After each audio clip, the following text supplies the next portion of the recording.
ભાવનગર જિલ્લાના મહુવા સરકારી હોસ્પિટલમાં ફરી એકવાર સીલિંગ પંખો તૂટી પડવાની ઘટના સામે આવી છે। સતત બીજા દિવસે બનેલી આ ઘટનાએ દર્દીઓની સુરક્ષા સામે ગંભીર સવાલ ઊભા કર્યા છે। મહિલા વોર્ડ બાદ હવે હોસ્પિટલના પુરુષ વોર્ડમાં પણ સીલિંગ પંખો તૂટી પડ્યો હતો।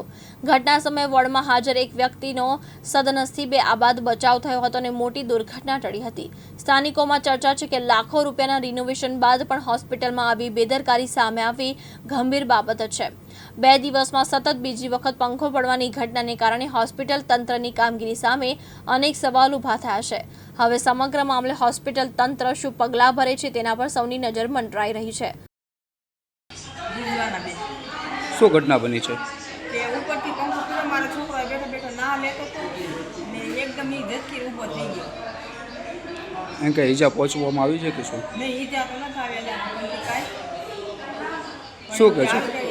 શું કહે છો? હજી કાલ પંખો પડવામાં આવ્યો કાલ હતો। પંખો હજી પડ્યો થોડા બેનની માથે આ પાછા બીજા દર્દી માથે પડ્યો તો એની શું થાય એમ હાલત બધી આવી એમ કે સરકારી જાનમાં રાખવું પડે ને બધી લોકોને। બોલો।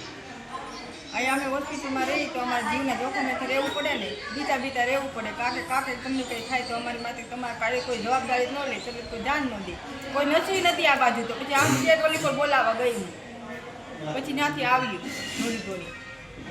મારું નામ આરીફ હુસેનભાઈ કાળવદર, હું મહુવામાં રહું છું ને 3 દિવસ મને સરકારી હોસ્પિટલમાં એડમિટ કરેલો છે અને કાલે એક પંખો પડ્યો હતો ત્યારે એક બેનને ઈજા પહોંચી હતી અને આજે પણ એ જ થયું છે અને આજે 2.5-3 ગાળામાં પંખો પડ્યો છે। મારી જાન રહી ગઈ છે, ઈજા પહોંચતી મને અડધી રહી ગઈ। મારી ઉપર જ પીડાયા। વિપુલ બારડ, દિવ્યાંગ ન્યૂઝ, ભાવનગર।